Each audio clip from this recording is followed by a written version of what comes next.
Olá, tudo bem? E no episódio de hoje nós vamos conversar com a vereadora Amália Tortato, do Partido Novo. Tudo bem, Amália? Tudo bem, Pedro. Obrigada pela oportunidade. É um prazer estar aqui conversando com vocês hoje. A gente agradece a sua presença. Amália, queria começar conversando um pouco sobre a sua história antes da política. Como que era a tua juventude, a tua adolescência, infância? E se já tinha alguma pitada de política ali no meio, ou se você não percebia ainda, como que era? Não tinha nada, Pedro. Eu nasci no interior do Paraná, eu vim de Telêmaco Borba, morei lá até meus 18 anos. Então, assim, eu tive uma adolescência e uma infância muito tranquila. Eu morava, na verdade, numa vila da Klabin, que tem lá em Telêmaco, que é uma grande indústria que tem lá em Telêmaco, e eles têm uma vila onde moram alguns funcionários. Então, eu cresci. Minha infância toda foi dentro dessa vila, então um lugar super seguro, bem fechadinho. Eu tive minha infância assim, com o pé no chão, subindo em árvore, fazendo bastante bagunça, bastante árvore, andando de bicicleta, de skate, de tudo que era possível. E sem nenhum envolvimento, sem nenhum pensamento, inclusive, de me envolver com política. Não acompanhava nada. Acho que a única participação assim, mais próxima que eu posso dizer que eu tive com política, algum envolvimento, foi a tentativa de trazer um grêmio para a nossa escola, daí já no segundo grau, já estava mais ali no começo do segundo grau. Mas acabou que a gente nem conseguiu levar o Grêmio para lá, não deu muito certo, mas foi meu único envolvimento prévio, assim, que posso dizer que em algum momento tive alguma relação. Mas não pensava, não acompanhava, não tinha nenhum interesse pela política, né, nessa época. Quando morava lá em Telêmaco, quando queria saber de subir em árvore e jogar vôlei, que eu fui atleta de vôlei, joguei vôlei durante bastante tempo. Representava o município, o colégio que eu estudava, viajei o Paraná por diversas cidades, mas jogando vôlei, não queria saber de nada de política, nada relacionado a isso. E a política de interior também, ela é completamente diferente, né? É diferente, é bem diferente. E, inclusive, naquela época, a gente, morando no interior, escutava, quando tinha campanha, alguma coisa, o deputado da região de Telêmaco, dos Campos Gerais e tal.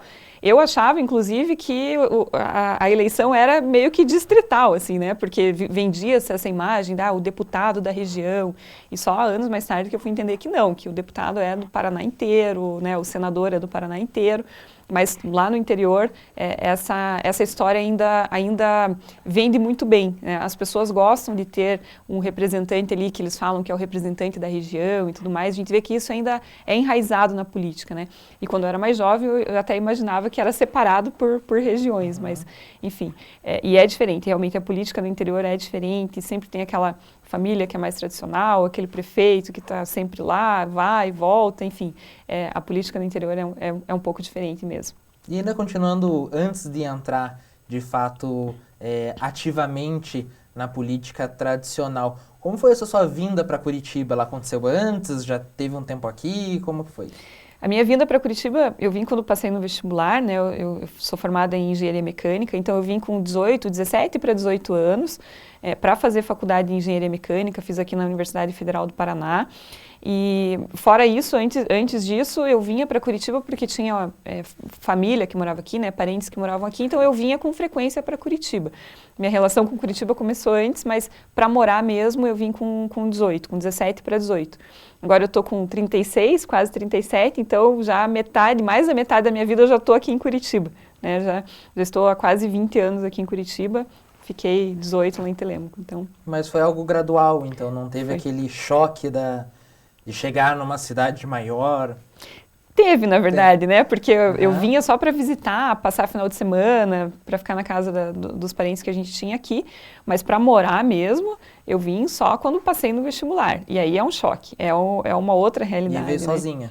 Eu vim vim com a minha mãe e o meu irmão também passou no vestibular no mesmo ano.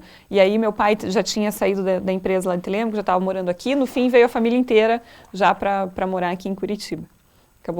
Acabei não tendo aquele momento de vida universitária, morando sozinha na cidade grande e tudo mais, mas ainda assim foi um choque, né? Porque, enfim, você sai de uma cidade pequena, um colégio pequeno, vem para uma universidade federal grande, que ficava longe da minha casa, então pegava ônibus, fazia todo esse trajeto de comer no restaurante universitário, toda essa nova vida acadêmica. Eu vivi, né, em uma cidade diferente, que eu não conhecia ninguém, né, não tinha muitos amigos aqui em Curitiba. No curso que eu passei, de engenharia. Não tinha outras pessoas que eu conhecesse, era toda uma turma inteira nova, então fazendo novos amigos. E Curitiba tem essa característica, né, de receber bastante pessoas do interior, né? Então, assim como eu, muita gente na minha turma também estava vindo do interior nessa mesma situação, sem conhecer ninguém, sem ter amigos, a maioria até sem a família, veio sozinho para estudar. Então, assim, eu fui fazendo novos amigos, um novo círculo, uma nova vida, um novo momento, um choque. E a engenharia, que assim como a política, também é um curso que tem um número de homens muito maior, né? Sim. Então tem já essa semelhança, Sim, né, nos dois. Verdade. E na engenharia mecânica, especificamente, é ainda menor, né? Porque hoje a gente vê bastante mulher em engenharia civil, já tem bastante. Até quando eu entrei na faculdade, na engenharia civil já tinha mais mulheres do que na mecânica. Mas na mecânica, quando eu entrei, entramos eu e mais uma. Eu e a Júlia só éramos em duas mulheres. Depois, com o passar do tempo, aí foi juntando, né? Entra uma pessoa com o provar, entra uma aqui, entra outra ali. Aí, enfim, a gente chegou a ter 4, 5 na turma, assim. Mas numa turma de 40 alunos, nós éramos em 2 só quando entramos. Então, é bem diferente. É um curso que é realmente predominantemente masculino, assim como a política que você comentou. E, então, já é um ambiente menos feminino, né? Mais masculino mesmo. Tem muito mais homens, é a maioria. E eu acho que a mecânica, eu acho que até hoje ainda é assim. Uhum. Eu não sei como é que está hoje a proporção, sim, mas eu arrisco dizer que ainda é uma boa parte composta por meninos e poucas meninas. E como que foi essa passagem para veio para Curitiba, cursar engenharia mecânica e aí chegar a comissária de bordo? Pois é. Foi essa mudança? Qual é a ligação que teve para acontecer? Então, ser aeromoça era meu sonho. Desde 2006, né? Desde 2006. Ser aeromoça era o meu sonho de infância. Lá em Telêmaco, quando eu morei lá, a gente tinha uma vizinha que voava na VASP, que era aeromoça, voava na VASP, e eu achava uma profissão linda, elegantérrima e não sei o quê. E, então eu alimentava esse sonho de infância, né? E aí, quando eu estava ali, terminando já a faculdade, eu falei, eu acho que eu vou finalmente realizar esse meu sonho de infância. Aí fiz o curso, tudo, mandei currículo e fui contratada. E acho que foi uma experiência muito bacana. E, no fim, eu acabei exercendo a engenharia somente como estagiária. Eu fui estagiária durante 2 anos do LACTEC, não sei se vocês conhecem, que é um instituto que faz pesquisa e desenvolvimento de tecnologia, muito bacana, que tem próximo ali da Federal. Fiz estágio lá por 2 anos e acabei exercendo mesmo a profissão de comissária de voo durante 14 anos, né? Foi a profissão que eu mais tempo exerci. E foi por isso mesmo, foi por querer realizar um sonho de infância, mas foi uma experiência muito legal. Graças a essa profissão, eu consegui conhecer praticamente todas as capitais do Brasil.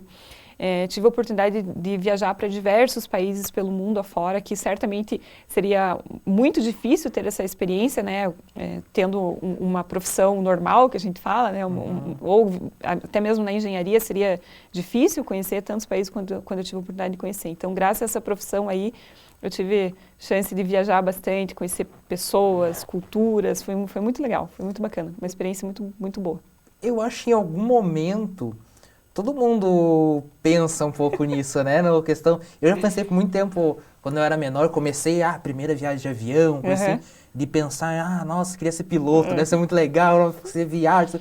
Como que é ter essa experiência realmente? Ficou bastante tempo, né? Sim, fiquei bastante tempo. Olha, eu acho que sempre quando eu conto assim, quando eu falava, eu sou aeromoça e tal, a gente vê nos olhos das meninas, assim, que vira e mexe vem alguém falar comigo, eu tinha esse sonho também de ser aeromoça, mas acabei seguindo tal profissão.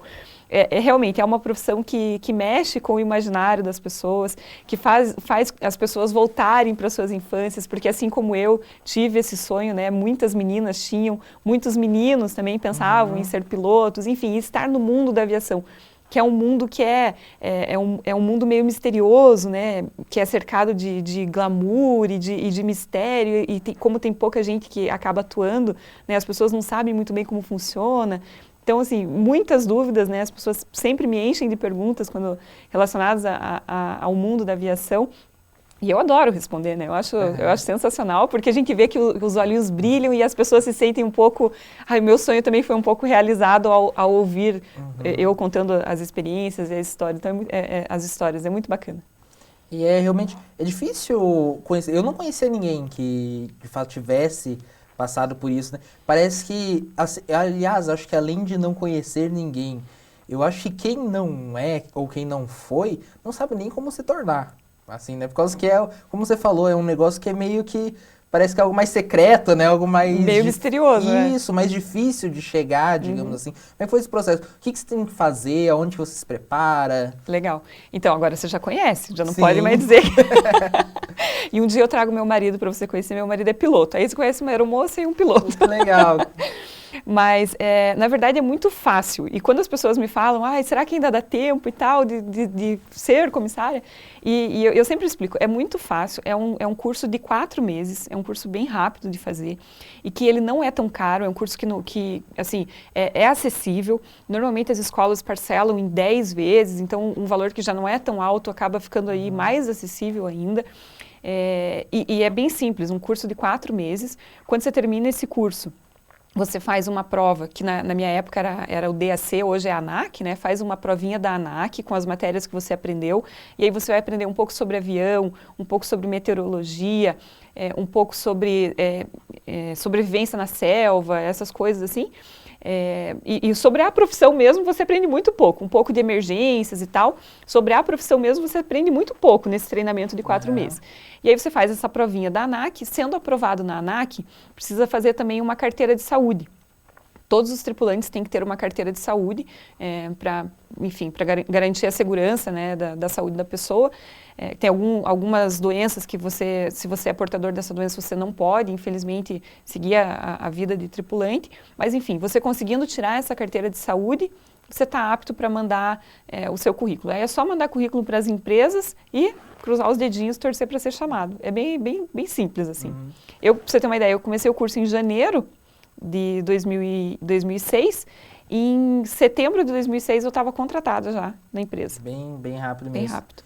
E qual que foi o momento que você estava no meio das nuvens e falou, quer saber, eu acho que é para política que acho que é para política que eu quero entrar. Quando que foi que deu essa mudança, mais uma virada mudança, de chave, assim? Na verdade, tiveram 2 momentos em que eu tive um estalo e falei, eu preciso me envolver com esse negócio de política.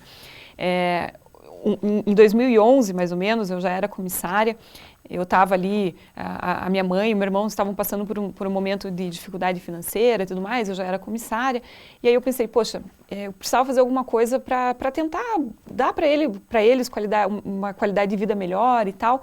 E aí eu pensei, já sei, tive uma ideia, vou ser empreendedora, vamos abrir um negócio. E na época nós pesquisamos algumas coisas e acabamos abrindo um negócio inovador aqui em Curitiba. Nós abrimos uma loja móvel.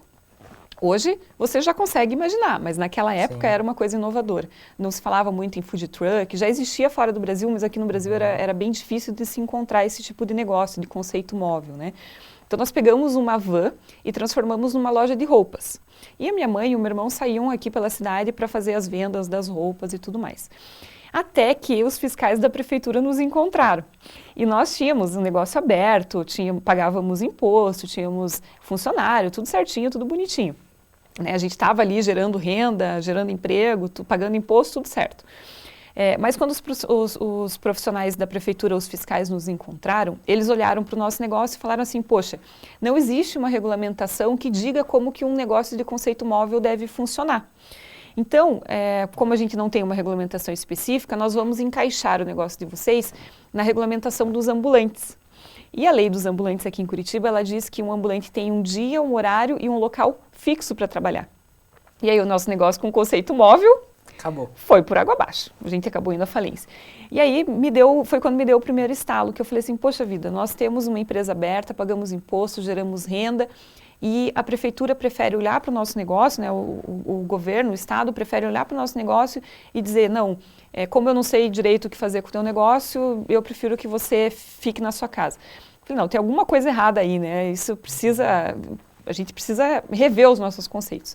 Bom, guardei essa frustração de lado, alguns anos se passaram, 2016, eu não estava casada ainda, mas já conhecia meu marido, a gente já estava namorando, e a gente estava muito indignado com tudo que estava acontecendo no Brasil.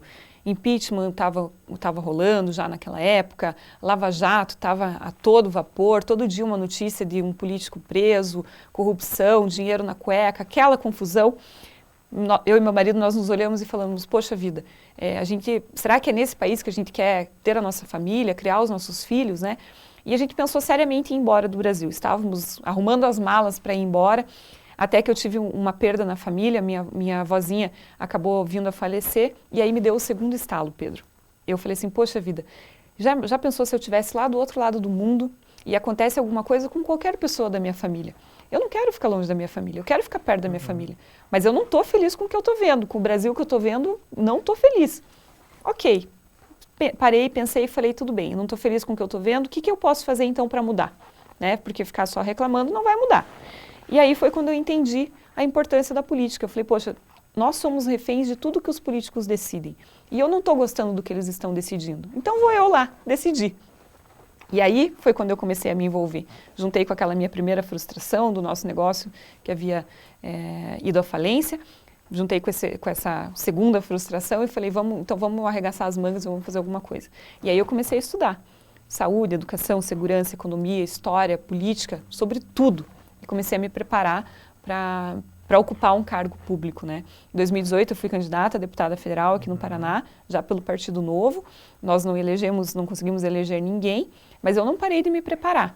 E aí de 2018 para cá eu fiz treinamento da RAPS, que é a Rede de Ação Política pela Sustentabilidade. É muito bacana, é uma rede muito bacana que dá treinamento sobre políticas públicas, fala um pouquinho sobre como fazer campanha. E fui aluna do Renova BR Cidades de 2019, foi 2019, isso, foi um ano antes da campanha. E eles também ensinam sobre como fazer políticas públicas baseadas em evidências, como fazer campanha também, eles falam um pouco. E eles têm um lema muito legal, que é transformando pessoas comuns em políticos fora do comum.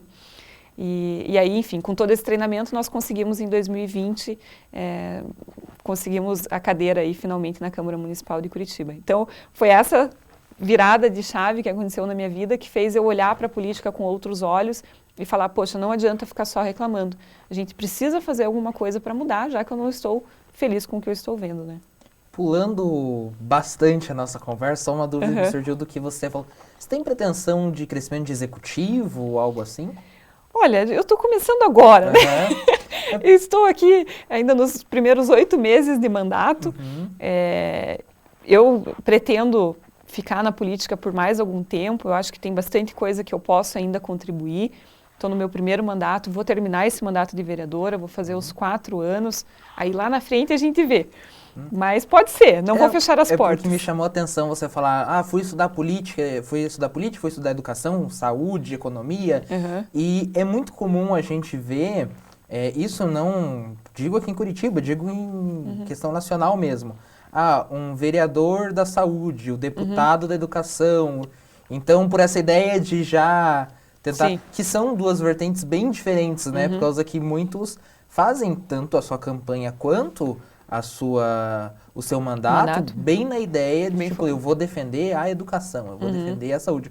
Coisa que se você vai para o executivo é muito difícil você conseguir... Tem casos, claro. Mas é muito mais difícil, né? Tem que ser mais amplo, você é um governador que defende a saúde, mas você não pode defender só a saúde. Sim. Tem importância a saúde, mas você também tem educação, você também tem economia. Tem que ser mais amplo, né? Com certeza.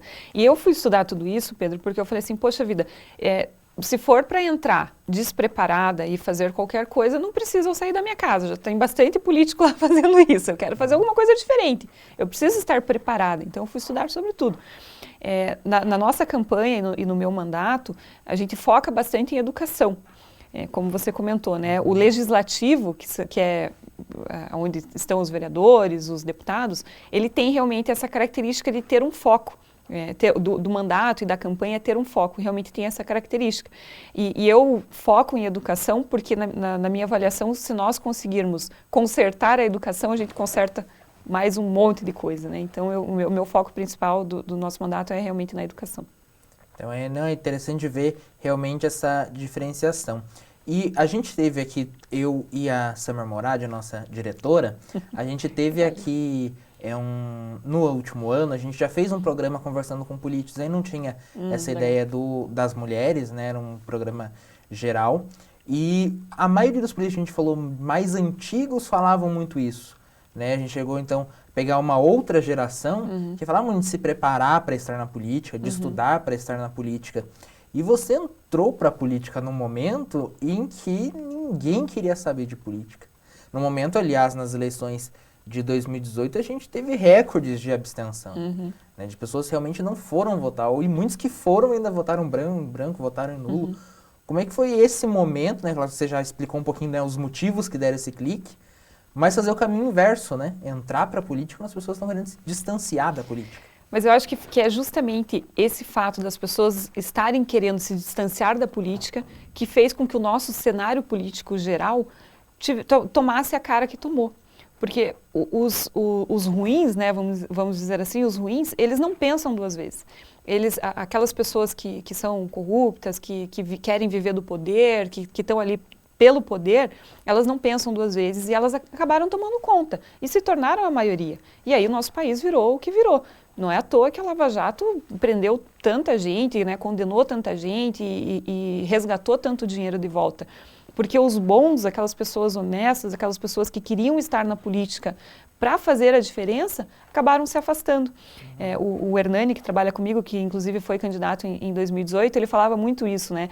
Nós abandonamos a praça, e a praça foi tomada pelas pessoas que têm interesses diversos. E agora nós precisamos retomar aí os nossos espaços, acender a luz da praça, cortar a grama e retomar o lugar de onde nós, na verdade, nunca deveríamos ter saído. As pessoas boas não podem se afastar da política, as pessoas honestas, as pessoas que têm realmente interesse em fazer a diferença para a comunidade, daí, independente da ideologia, cada um defendendo as suas bandeiras, as coisas que acreditam, mas de maneira honesta, de maneira correta, de maneira, pensando de verdade na população, sem pensar no poder pelo poder.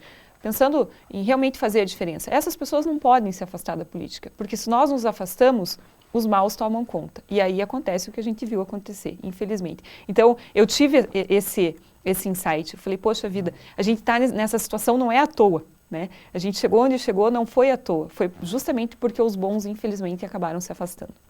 Fazendo uma pergunta meio que acaba sendo uma pergunta um pouco padrão para você, para Indiara, para Carol D'Artora, Sargento Tânia Guerreiro, algumas outras.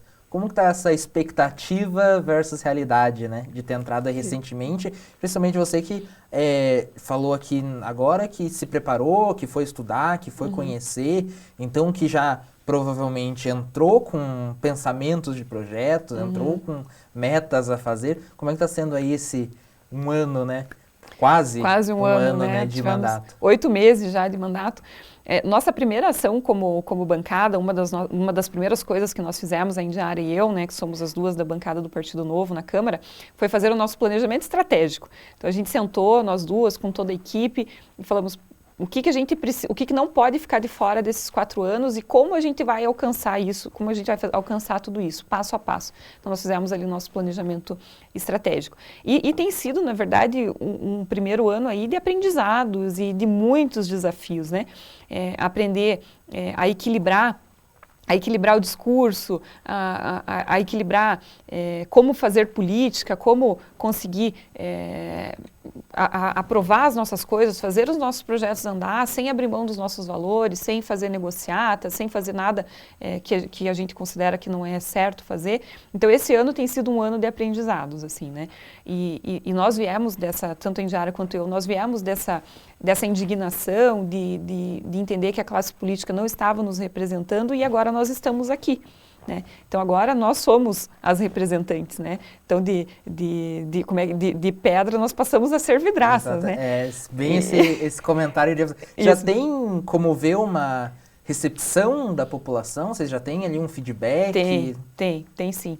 E esse desafio também é muito grande, né? De como agradar o nosso eleitor, enfim, fazer o que nós nos comprometemos a fazer e, ao mesmo tempo, sem desagradar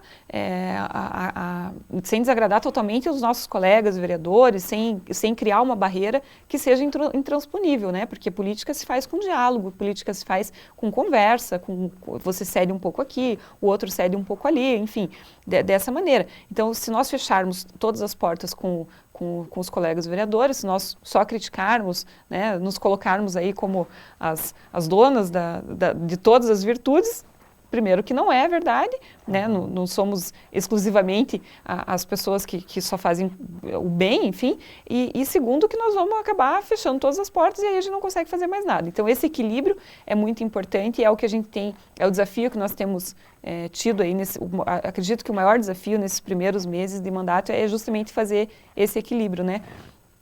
Dar a resposta que os nossos eleitores, que as pessoas que nos colocaram aqui, as pessoas que nós representamos e toda a sociedade espera, sem fechar as portas, sem acabar com a política interna da casa, vamos dizer assim. Amália, você citou essa questão da relação, né, com os outros vereadores. Queria que você falasse um pouquinho mais sobre isso. A gente, como eu já comentou que a gente está gravando antes, então você que está nos acompanhando, está vendo esse episódio há 1 mês e meio, mais ou menos, depois do que a gente gravou. Então, situando um pouco aqui, a gente está num momento que está tendo uma divergência maior entre você e principalmente a Carol, que é a respeito, que daí entra a questão de cotas raciais, a educação, que você já falou que é uma das suas principais pautas, mas deixando até um pouco, claro, está livre para comentar, mas deixando um pouco até o assunto de lado, até porque a gente provavelmente, quando as pessoas estiverem assistindo, já vai ter uma definição, né, sobre isso, já uma votação, uma coisa que já vai ter sido decidida, mas eu queria que você falasse um pouco sobre a relação, realmente, como que é duas pessoas tão... que entraram recentemente, entraram agora, têm opiniões divergentes, como que é essa relação entre os vereadores? Olha, eu tenho até me surpreendido muito positivamente nesse sentido, né? Até esperava um pouco de um pouco de restrição até da parte deles com a nossa entrada, da vereadora Injara e a minha, por estarmos trazendo essas bandeiras de renovação e tudo mais, trazendo esse peso da indignação e tal. Mas não, pelo contrário, os vereadores foram muito receptivos, foram muito abertos. Agora, infelizmente, desde o começo do ano, né, nós estamos aí nesse modelo híbrido, né, com exceções que uma parte fica em casa, outra parte vai para o plenário. Em geral, a gente percebe que os vereadores que já têm um pouco mais de idade acabam escolhendo ficar em casa, até por uma questão de terem medo de estar lá no plenário, de segurança. Mas isso acaba dificultando um pouco essa relação, né? A gente teve alguns vereadores que eu ainda não consegui sentar, já conheci todos pessoalmente, mas teve alguns que eu ainda não consegui sentar, conversar, ter um diálogo, bater um papo, até para sentir, né, um pouco mais, ter essa abertura. Mas a receptividade de todos eles, eu não tenho nada para falar, assim, foi realmente muito boa, trocando experiências, até de vez em quando dando uma sugestão aqui, uma sugestão ali. Olha, eu acho que você talvez deveria falar com fulano quando for propor alguma coisa nesse sentido, ou com ciclano. E sabe que é uma coisa que nós temos procurado respeitar bastante. Quando eu vou visitar uma regional que eu sei que é de um vereador específico, aquele bairro, o vereador cuida mais daquele bairro e tal, eu falo com o vereador antes: olha, vereador, estou indo lá na sua regional conversar com o fulano. E isso tem sido muito bom, porque os vereadores gostam, sabe, se sentem respeitados. E, na verdade, nós não viemos para desrespeitar ninguém, né? E até com a própria vereadora Carol, nós realmente temos divergências enormes de pensamento e de ideologia, de crença. As coisas que eu acredito são totalmente diferentes das coisas que ela acredita. Mas eu acredito que o debate dentro da casa tem sido muito respeitoso. Tem sido um diálogo, assim, respeitoso. As pessoas comentam que, em geral, né, os debates lá na casa aumentaram o nível, estão mais técnicos, enfim, os debates estão acontecendo de maneira também respeitosa e com um nível bom até. Que é, sem dúvida, o mais importante, né? Que todo mundo ganha, né? Porque, assim, tem essa questão de que todos que estão lá porque receberam o apoio da população, né? Então, são todos vozes que tem alguém que está querendo que essa voz... Que tem legitimidade. Exatamente. E que tem bandeiras legítimas, né? A Carol defende o movimento negros e outras feministas e tudo mais. São bandeiras legítimas, são pessoas que exatamente colocaram ela na Câmara para defender isso. Assim como eu tenho o meu público que me colocou lá para defender determinadas questões. Então, assim, enfim, são todos legítimos. Eu acho que é importantíssimo que tenha esse respeito, né? Independente até do número de votos que teve, né? Todo mundo lá tem uma cadeira e dentro da casa todo mundo tem um voto. Então, o respeito é importantíssimo e essa troca também é importante. Vereador, então, como a gente já até comentou, a nossa diretora Summer Morad, que está aqui no controle dos nossos cortes de imagem, né, aqui da nossa transmissão, ela também gravou suas perguntas, então eu vou pedir para a gente colocar ali a primeira, e aí, em sequência, você responde para ela. Então, vamos à primeira pergunta da nossa diretora Summer Morad. Vamos. Olá, Amália, eu sou a Summer Morad, produtora e diretora do podcast Política e Elas. Primeiramente, eu quero agradecer a sua participação e já para a gente iniciar, eu tenho uma pergunta. As responsabilidades familiares são obstáculos no envolvimento das mulheres dentro da política? Muito boa a sua pergunta, Summer, obrigada. E esse, aliás, acho que é uma das coisas que talvez mais dificultem a participação das mulheres na política, né? Eu falo muito sobre essa participação das mulheres, incentivar as mulheres a vir para a política, a estar não só para a política, nos espaços de liderança e aonde elas quiserem, na verdade, né? E sempre a questão familiar acaba surgindo. Eu tenho uma filhinha de 1 ano e 9 meses, agora ela está com 1 ano e 9 meses, e durante a campanha a minha filha tinha 9, 10 meses, fiz a campanha com um bebê pequeno, e certamente é mais difícil. Para nós mulheres, certamente estar na política e estar em espaços de liderança, eu não tenho dúvida que é mais difícil, mas é possível. Eu acho que isso, inclusive, é uma das mensagens que eu, como vereadora, sendo mãe de uma criança pequena e tudo mais, eu acho que é uma mensagem importante que eu tenho a passar para as outras mulheres, sabe? Se elas se inspirarem, se eu conseguir inspirar alguém a olhar para mim e falar assim, poxa vida, se ela conseguiu chegar lá, eu também vou conseguir chegar onde eu quiser, eu já vou ficar feliz. Se eu conseguir passar essa mensagem, já vou estar com boa parte da minha proposta cumprida, né? Eu tenho as pautas que eu defendo e tudo mais, mas eu acredito que essa mensagem também é muito importante. Summer, o que eu acredito muito é que as mulheres, elas acabam colocando a política e os seus próprios anseios com uma prioridade abaixo da família, né?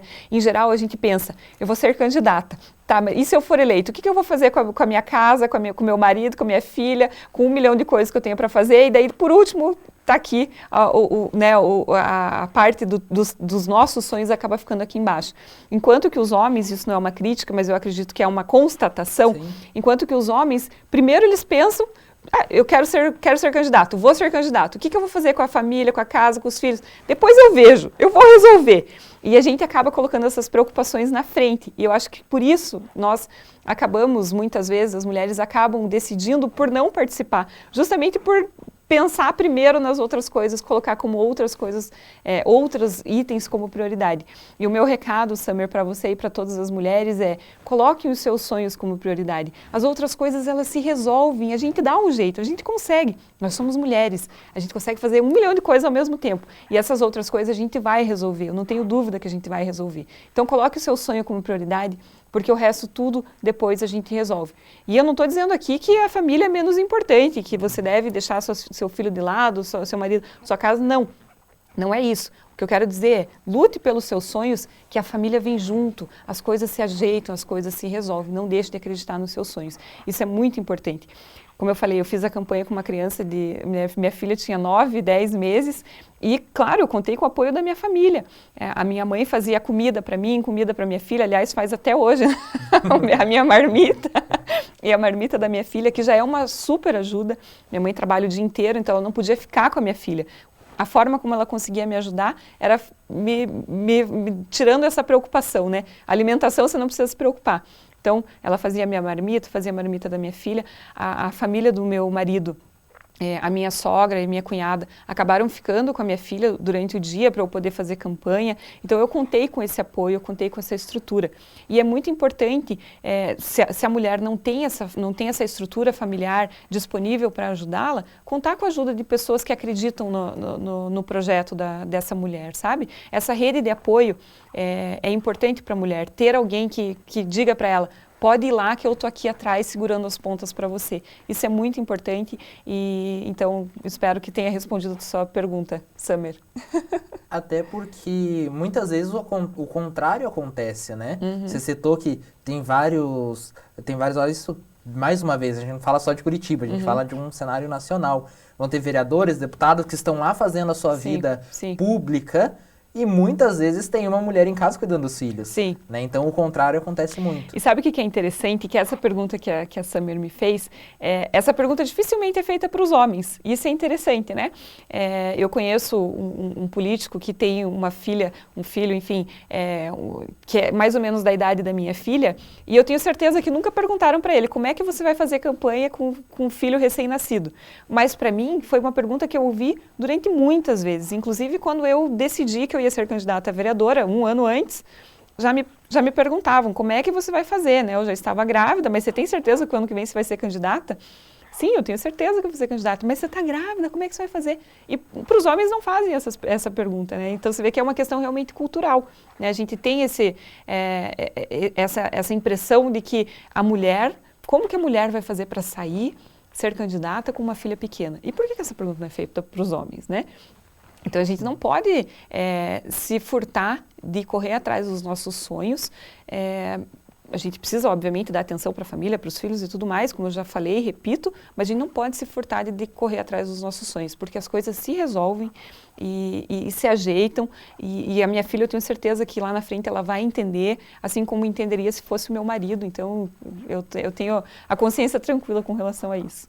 Vamos voltar um pouquinho. Então a gente já estava ali com você como vereadora, mas vamos falar um pouco da questão da candidatura para deputada ainda nas eleições de 2018. E eu queria falar sobre a escolha pelo Novo. Também como é que foi esse processo. A gente nesse programa, a gente conversou, tanto nesse programa de entrevista, também a gente fez um podcast com candidatos às eleições para prefeito. Então a gente conversou 2 vezes com o João Guilherme, né, candidato pelo Novo. A gente conversou tanto no programa e depois quando ele se candidatou de fato, né, a gente conversou como pré-candidato e depois como candidato no podcast. E ele contou sobre todo o processo que é para você conseguir a candidatura no Novo. Então eu queria que você contasse tanto a escolha pelo partido e como foram esses processos para poder se candidatar. Legal, muito boa sua pergunta. Lembra que eu falei para você que quando eu decidi eu comecei a estudar e tudo mais? Sim. Um dia eu estava estudando sobre educação. E aí eu cheguei em casa e falei para o meu marido, eu estava aqui estudando, pensando sobre educação e tudo mais, e aí eu tive uma ideia. Por que o governo, em vez de construir uma escola, ter toda uma estrutura, manutenção, contratar professor e fazer tudo isso, por que ele simplesmente não paga uma mensalidade para um aluno de baixa renda estudar numa escola particular que já existe, que está lá com a estrutura pronta e tudo mais? E aí meu marido falou, que já acompanhava mais de política, já era mais inteirado, ele falou para mim, mas isso já existe, Amália, chama voucher da educação. E aí ele falou, eu acho que você deveria procurar o Partido Novo, porque eles defendem essas bandeiras e eu acho que você vai gostar. E aí eu entrei no site do Partido Novo e eu vi que eles tinham conseguido colocar em palavras tudo que eu acreditava e não sabia como dizer, né? Quando eu li o site do Partido Novo, eu me senti totalmente representada. Então foi uma escolha muito fácil, na verdade, muito natural, muito simples, porque realmente eu me senti representada com o que estava escrito lá. Eu achava que aquilo era a forma certa de fazer política. Então eu vim para o Partido Novo. O Partido Novo realmente é o único partido que faz processo seletivo para os seus candidatos. E esse processo seletivo, ele tem basicamente 2 objetivos principais.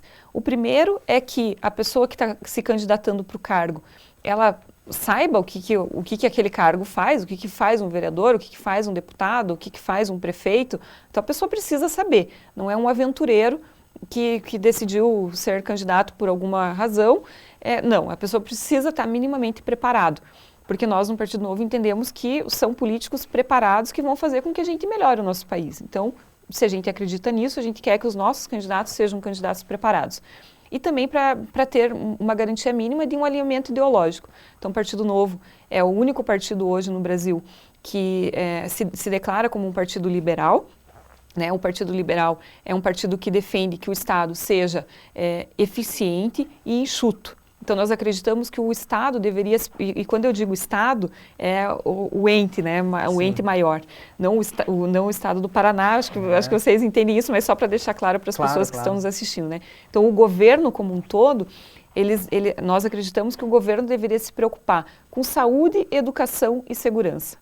O governo não deveria se preocupar com outras coisas, não deveria ser empresário, não deveria se preocupar em entregar carta, em ter uma fábrica de camisinhas, como tem lá no Norte, no Nordeste. A gente acredita que o governo devia gastar energia com saúde, educação e segurança. E hoje o governo não consegue fazer nem isso bem e está se preocupando com outras coisas, né? Então nós acreditamos muito nisso e o processo seletivo serve também para fazer essa avaliação se a pessoa se encaixa nisso que a gente acredita, para que não chegue lá na frente e a própria pessoa se decepcione, né? Poxa, mas não era isso que eu imaginava do partido. Então, e vice-versa também, né? Que o partido não se decepcione com a pessoa. Sim. Então, para garantir minimamente essas questões, o Partido Novo faz um processo seletivo com seus candidatos, e aí você manda vídeo, você faz entrevista, faz algumas lives e tudo mais. Eu fiz um monte de live na minha pré-campanha, para mostrar que você consegue se comunicar, que você sabe se comunicar, faz prova sobre legislação. Então, tudo isso faz parte do processo seletivo do Partido Novo. Você acha que falta, eu não sei se falta é a melhor palavra, se falta marketing para o Partido Novo, eu acho que talvez, obviamente, e vai se desenvolvendo nisso também, mas até para a gente poder entrar também um pouquinho na fala sobre as eleições do próximo ano. Até porque você falou, nossa, quando eu abri o portal do Partido Novo, eu vi que eu me identificava com tudo. Mas acabou ali sendo uma indicação do seu marido, ali uma coisa... Isso. Se é isso, você acredita que é isso que falta, digamos assim, para o partido, para essa questão, para crescer realmente, em fato, e até talvez ter chance em disputas de executivo? Em disputas maiores, né? Certamente uma barreira que o Partido Novo precisa vencer é a barreira da polarização, não, da popularização. A gente precisa realmente que as pessoas nos conheçam. Ainda tem muita gente que não conhece o Partido Novo. Aí eu atribuo essa falha que nós temos no partido principalmente a dois fatores. O primeiro é que como nós não usamos o fundo partidário, que é o fundo partidário é aquela verba pública, dinheiro público, que mantém os partidos. Então, todos os partidos no Brasil, independente do tamanho, eles têm direito a receber esse fundo partidário, que é um dinheiro que o partido usa para contratar seus dirigentes, contratar as pessoas que vão manter o partido ali e tudo mais. Nós, do Partido Novo, nós não usamos esse dinheiro. Então, como que o partido se mantém se não usa esse recurso? Nós nos mantemos com a mensalidade que os filiados pagam todo mês. Então, todo mês, quem acredita nas nossas ideias, investe no nosso partido e paga uma mensalidade. E isso é importante para o partido, porque faz com que nós tenhamos que manter uma coerência. Então, aquilo que nós falamos para você, aquilo que nós vendemos para você, filiado, nós precisamos cumprir, porque senão você deixa de ser filiado e nós deixamos de ter a nossa fonte de renda. Então, isso é uma peça importante do nosso tabuleiro, né? A gente precisa manter essa coerência, porque a gente tem esse compromisso, principalmente com os nossos filiados. E qual que é o problema disso, de nós não usarmos o fundo partidário? A maior parte dos nossos dirigentes partidários são voluntários. E aí, obviamente, quando você tem trabalho voluntário, você tem uma limitação de tempo, porque a pessoa tem uma fonte de renda, a pessoa tem um trabalho a fazer. E isso faz com que a pessoa tenha menos tempo para se dedicar ali para conseguir dar essa atenção que eu acho que o partido precisaria para crescer mais ou para crescer de maneira mais rápida, vamos dizer assim. Nós temos alguns dirigentes do partido que são contratados e temos uma equipe de comunicação. Mas é uma equipe de comunicação para cuidar de todo o Brasil. Então, realmente tem essa dificuldade a mais, né? Eu acredito que esse é um dos principais fatores e essa dificuldade que nós temos, e aí eu me incluo, de conseguir traduzir o nosso discurso para uma maneira mais fácil, de fácil entendimento. Eu acredito que o novo é meio que uma característica geral, assim, a gente tem essa dificuldade de traduzir o discurso para popularizar, sabe? Para ficar...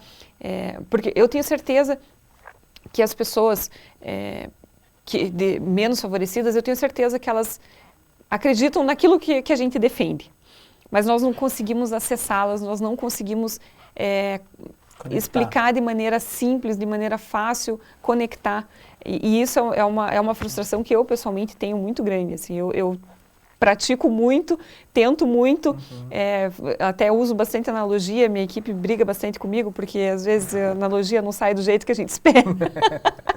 Mas é uma tentativa de conectar, é uma tentativa de explicar para as pessoas que não estão ligadas na política, que estão vivendo a vida, que estão matando um leão por dia para sobreviver, tentar explicar para essas pessoas o que a gente acredita, porque eu tenho certeza que elas iam gostar de ouvir e que elas também acreditam nisso que a gente defende.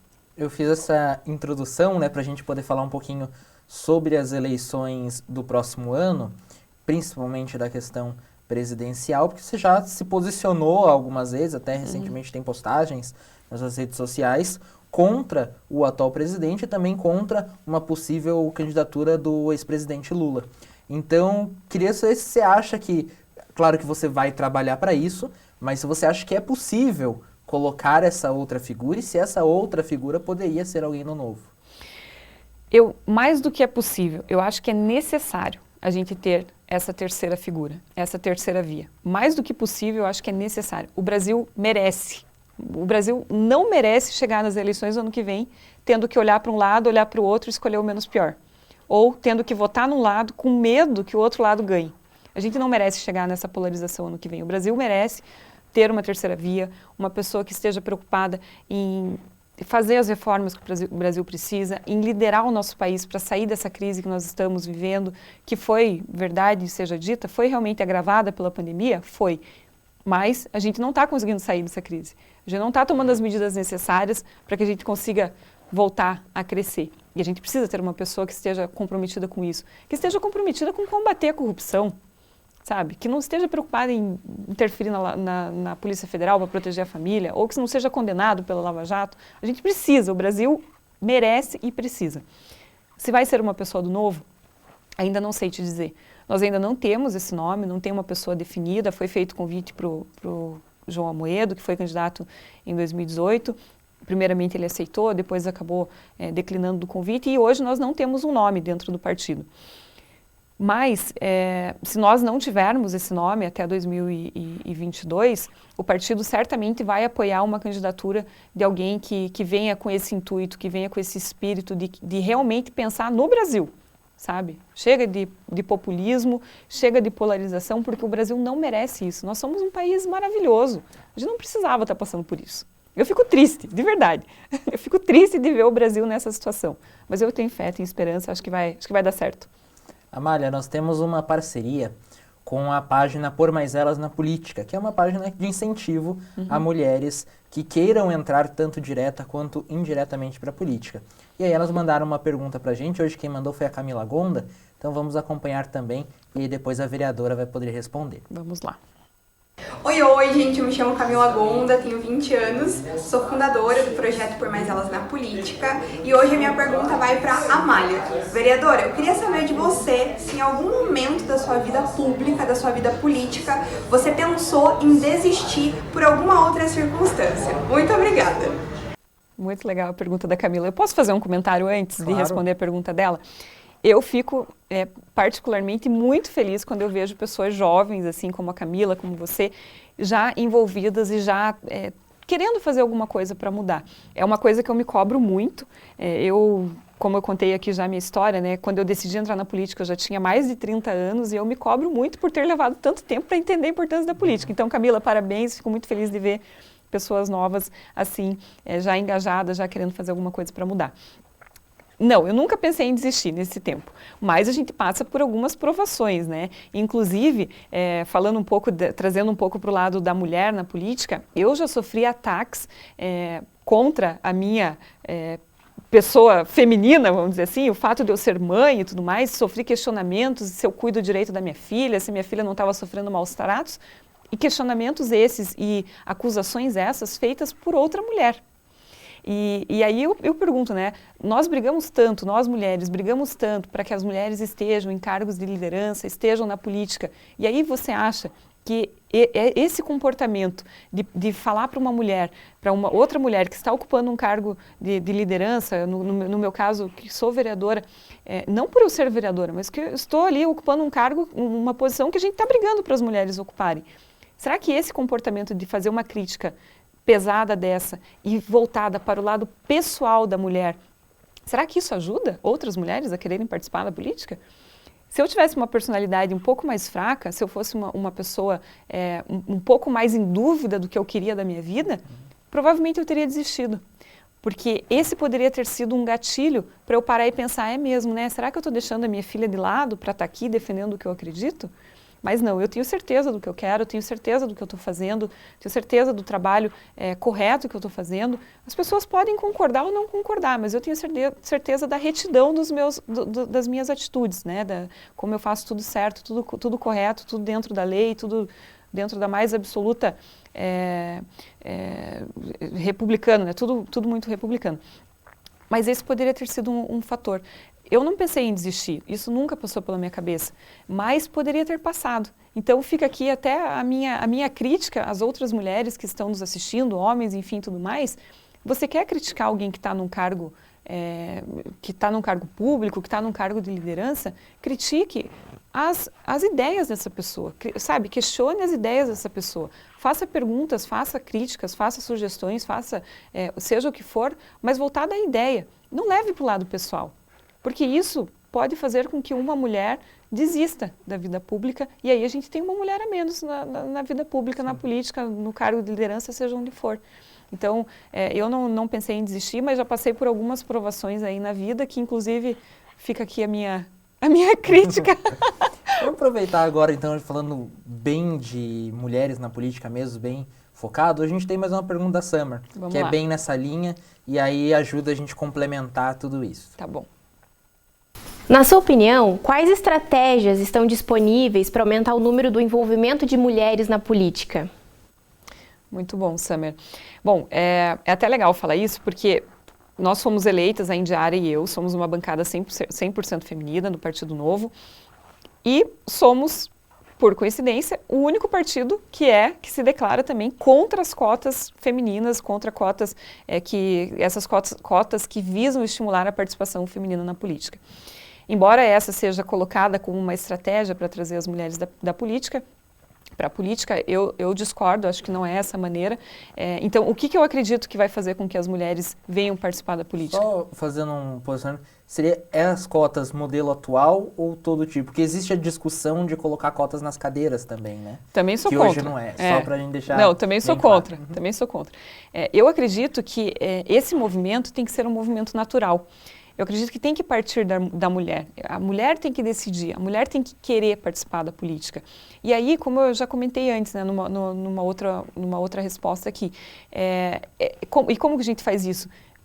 Incentivando as mulheres, fazendo debates como esse, fazendo podcasts como esse, conversando com as mulheres, propondo e se colocando à disposição para quem não quer ser candidata, mas quer ajudar de alguma maneira, se coloque à disposição para ser parte daquela rede de apoio que eu comentei para a mulher, para dizer para ela, pode ir lá que eu estou aqui, o que você precisar, eu fico com a sua filha, eu cuido da sua casa, eu faço a sua marmita, como minha mãe fez, mas essa rede de apoio, eu obviamente estou usando aqui um exemplo do que aconteceu comigo, que me ajudou, e que certamente se eu não tivesse essa rede de apoio teria sido muito mais difícil, infinitamente mais difícil.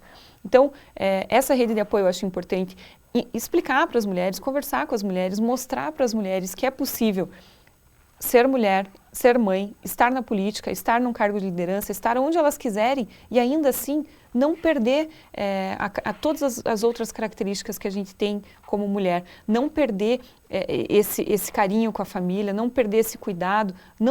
Você não vai ser menos mulher porque você está num cargo desse. Menos mulher no sentido dessa mulher que a gente tem rotulada hoje, estereotipada, de ter que cuidar da família, ter que cuidar dos filhos e tudo mais. Você não vai deixar de ser isso, você não vai ser menos isso porque você está na política. Você consegue, a gente consegue conciliar. Assim como o homem consegue, a gente também consegue. Então, eu acredito muito nesse movimento natural. E é por isso que eu acho tão importante iniciativas como essa de vocês, de fazer um podcast, Políticas e Elas, o canal que a Camila Gonda tem, Por Mais Elas na Política, tem um outro que chama, acho que Salto na Política. Todos esses movimentos eu acho importantíssimos para que as mulheres já se sintam acolhidas nesse primeiro momento, olhem para frente, olhem para o lado e vejam, poxa, tem outras mulheres participando, se ela consegue, eu também consigo, por que não? E eu acredito muito nesse movimento natural, de que as coisas vão acontecer assim. Posso até fazer uma ressalva aqui, Claro. Pedro? Eu fiz um estudo sobre as eleições de 2016 e olhando, né, analisando os dados ali, cheguei a uma conclusão interessante quando eu fiz a análise dos dados. Quando você tira aquelas mulheres que tiveram até 50 votos, que são provavelmente mulheres que não queriam participar da política, não queriam ser candidatas e por isso não fizeram uma campanha competitiva, tiveram poucos votos.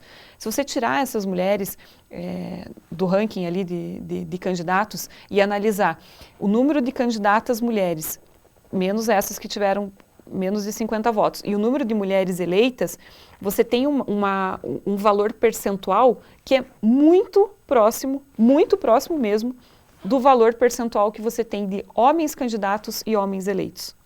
E qual que é a conclusão que a gente chega quando a gente olha para esse resultado?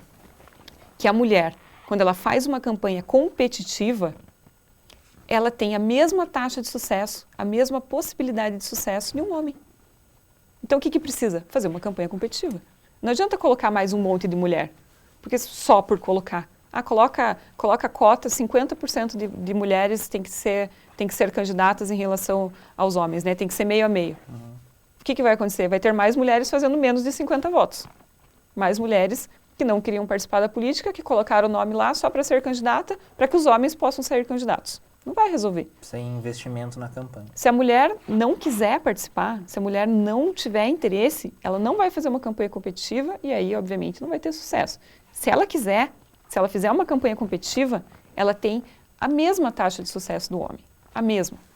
Ou seja, basta que a gente estimule as mulheres a quererem participar da política. E é aí que eu acredito. Malha, chegando aqui ao final, nós temos um quadro no final, que são 2 perguntas. E aí você pode ser mais breve, pode ser longo, como preferir. Que a gente pergunta uma realização que você tenha feito já na política. Você tem até num curto período ali, então pode ser simplesmente até a sua história de entrada, como preferir. E um sonho que você tenha. Pode ser também tanto a longo prazo, curto prazo. Pode ser aprovar uma lei ou pode ser também chegar à presidência. Pode ser bem ao seu critério. Então, uma realização primeiro e depois um sonho. Uma realização. Eu fiquei, na verdade, muito feliz porque nos nossos primeiros 15 dias de plenário, né, as sessões plenárias aqui em Curitiba começam em fevereiro. No dia 16 de fevereiro, nós já tínhamos, a Indiara e eu, uma lei aprovada aqui em Curitiba, que foi a lei que transformou a educação numa atividade essencial aqui no nosso município. Como eu falei, a educação é um tema que eu tenho um carinho especial, porque eu entendo que, consertando aqui, a gente consegue resolver muitos outros problemas, então eu foco bastante na educação. E a gente ter conseguido aprovar essa lei nos primeiros 15 dias de mandato, para mim, certamente foi uma realização. Uma lei importante, que trata de educação e que mostra, que reflete, consegue refletir ali essa minha preocupação com não só falar que eu defendo a educação, mas de fato fazer alguma coisa para mudar a realidade das nossas crianças que ficaram durante tanto tempo fora da escola, e essa foi a nossa preocupação quando nós propusemos essa lei. Então, acho que uma realização já nesse curto período de tempo, posso dizer que certamente foi essa. E o meu sonho é que a gente seja a maioria na política, que a gente consiga, em algum momento, virar esse jogo e fazer com que a maioria dos políticos que estão lá são políticos preparados, são políticos honestos, são políticos que estão, cada um defendendo legitimamente as suas bandeiras, mas de maneira honesta, de maneira correta, sem pensar no próprio umbigo. Preocupado realmente com a população e com o que de fato vai acontecer com as nossas atitudes, né? No dia seguinte, que eu falo muito, e a página 2, e o dia seguinte? O que de fato vai acontecer com cada lei que a gente aprovar? Qual vai ser o dia seguinte? Qual vai ser a página 2?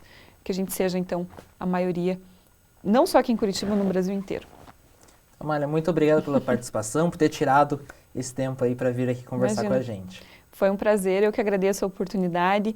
Espero que o podcast aí seja um sucesso. Quando sair, por favor, me avise, que eu faço questão de ajudar a divulgar. Parabéns pela iniciativa, por essa coragem aí e disponibilidade de colocar esse tema tão importante para ser debatido aí para a nossa população. Obrigada.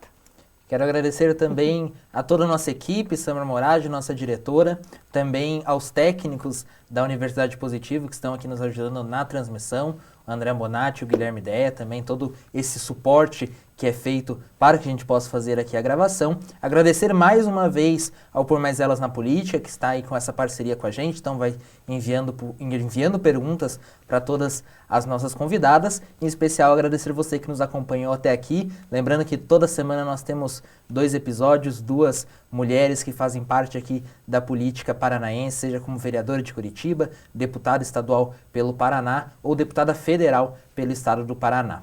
Muito obrigado a você que nos acompanhou até aqui e até a próxima.